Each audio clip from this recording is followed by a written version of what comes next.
អូនតែងតែព្យាយាមថែរក្សារាល់ការចងចាំរបស់អូនហើយនឹងបងស្នាមញញឹមរឿងកំណត់ដែលអូនមិនអាចបំភ្លេចអូនតែងនឹងបងតែមិនដឹងគួរធ្វើដូចម្ដេចបានត្រឹមបានអនុស្សាវរីយ៍ក្នុងទំព័រយំតិចដឹងភ្នែកហូរស្រង់ដឹងជាប់ក្នុងសៀវភៅអូនតែងតែព្យាយាមថែរក្សារាល់ការចងចាំ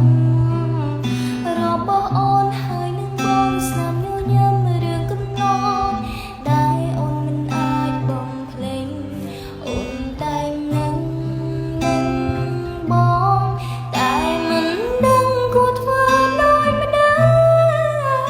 បានត្រឹមបានអនុស្សាវរីយ៍ក្នុងទំព័រយំតិចដឹងភ្នែកហូរស្រង់ដឹងជាប់ក្នុងសៀវភៅ